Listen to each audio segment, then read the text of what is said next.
नमस्कार दोस्तों, स्वागत करता हूं मैं आप सबका एक बार फिर से आपके अपने ही चैनल में। दोस्तों कैसे हैं आप सब लोग। दोस्तों दिन भर क्या रहा स्पेस और डिफेंस के गलियारों से, चलिए एक एक करके जान लेते हैं। दोस्तों यहाँ पे सबसे पहली खबर की बात करते हैं तो वो आ रही है भारतीय रक्षा मंत्रालय की तरफ से। कोरोना महामारी के खिलाफ लड़ाई में भारतीय रक्षा उपक्रमों और ऑर्डिनेंस फैक्ट्री बोर्ड के कारखानों के योगदान की राजनाथ सिंह ने वीडियो को जारी कर एक समीक्षा की है। रक्षा मंत्री ने कहा कि लॉकडाउन के बाद योजनाएं बनाएं। साथ ही उन्होंने रक्षा उपक्रमों के द्वारा विकसित किए गए नए उपकरण और प्रणालियों की सराहना भी की। लॉकडाउन के बाद अर्थव्यवस्था की गतिविधियों को सामान्य करने के लिए प्रधानमंत्री नरेंद्र मोदी की योजना का जिक्र करते हुए राजनाथ सिंह ने कहा कि आर्थिक गतिविधियों को सामान्य करने में रक्षा कारखाने प्राइवेट उद्योग के साथ मिलकर बड़ी भूमिका निभा सकते हैं।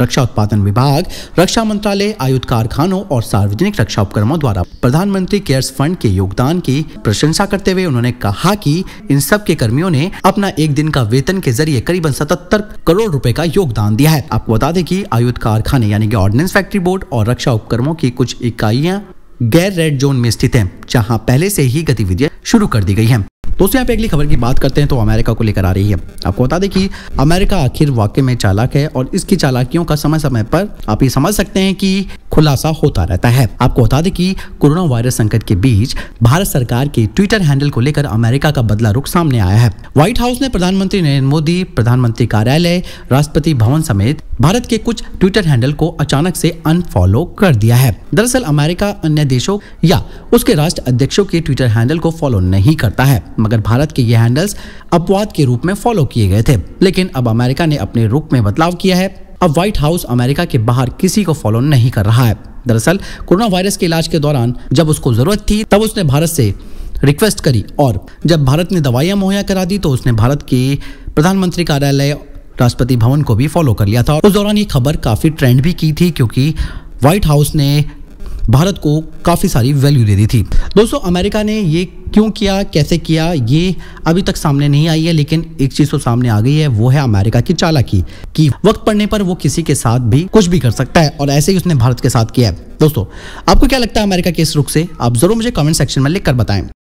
अगली खबर की बात करते हैं तो वो पाकिस्तान को लेकर आ रही है। आपको बता दें कि पाकिस्तान की पनडुब्बियां भारत के लिए खतरा बन सकती हैं। पाकिस्तान की पनडुब्बी सेना प्रमुख आधुनिकीकरण के दौर से गुजर रही है।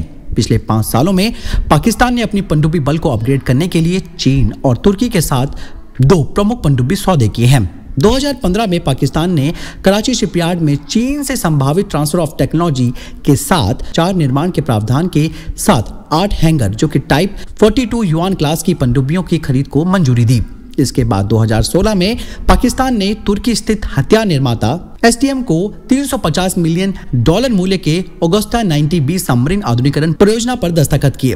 दिलचस्प बात यह है कि यह पहली बार था जब पाकिस्तान ने एक पनडुब्बी परियोजना के लिए एक प्रमुख ठेकेदार के रूप में तुर्की की कंपनी का चयन किया है। इस परियोजना के तहत STM पाकिस्तानी नौसेना को डिजाइन और इंजीनियरिंग सेवाओं का निर्यात करेगा।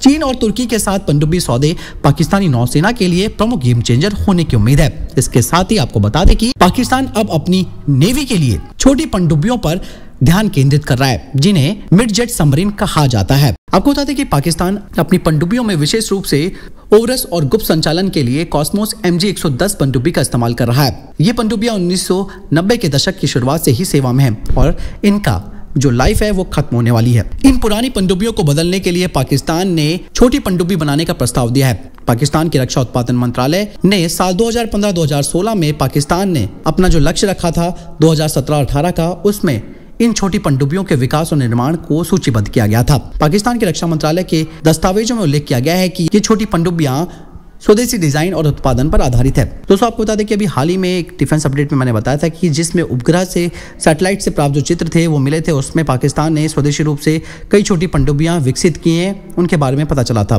2016 से एक पनडुब्बी को आंशिक रूप से इन्होंने तंबू में कवर किया था। 2019 के बाद पनडुब्बियों को खुले दृश्य के रूप में देखा जा सकता है और ये सुझाव दिया गया है कि इनका निर्माण पूरा होने के करीब है और इनके समुद्री परीक्षण शुरू हो सकते हैं। नई मिडगेट पनडुब्बियां जो आकार में कॉम्पैक्ट है, अरब सागर में अपनी संभावित भूमिकाओं को निभाएंगी और ये लड़ाई में भी काफी आगे रहेंगी। दोस्तों यहाँ पे अगर कंक्लूजन की बात करें तो मैं आपको बताना चाहूंगा, पाकिस्तान जो अपनी पनडुब्बी बदलाव कर रहा है खास करके अरब सागर में, वो भारत के लिए वास्तव में सुरक्षा के खतरे को पैदा करता है। क्योंकि एक विश्वसनीय एंटी सबमरीन वॉरफेयर यानी कि ASW क्षमता विकसित करने की भारत की तैयारियों को देखते हुए पाकिस्तान की ये जो नई मिडजेट पनडुब्बियां हैं यानी छोटी पनडुब्बियां हैं अरब सागर में भारत के समुद्री संचालनों को चुनौती दे सकती हैं। इसके अलावा पाकिस्तान भारत के पश्चिमी तट विशेषकर गुजरात के सरक्रिक क्षेत्र और मुंबई से दूर अपने गुप्त अभियानों का विस्तार करने के लिए इन छोटी पनडुब्बियों का उपयोग कर सकता है। इसलिए यह आवश्यक है कि भारत अरब सागर में किसी भी पाकिस्तान विरोधी क्षमता को विफल करने और क्षेत्र में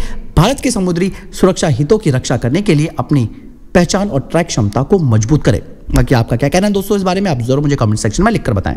यहाँ पे अगली खबर की बात करते हैं तो वो HAL को लेकर आ रही है। आपको बता दें कि हिंदुस्तान एरोनॉटिक्स लिमिटेड के परिसर में आग लग गई और आग बुझाने के लिए दमकल कर्मियों को कड़ी मशक्कत करनी पड़ी।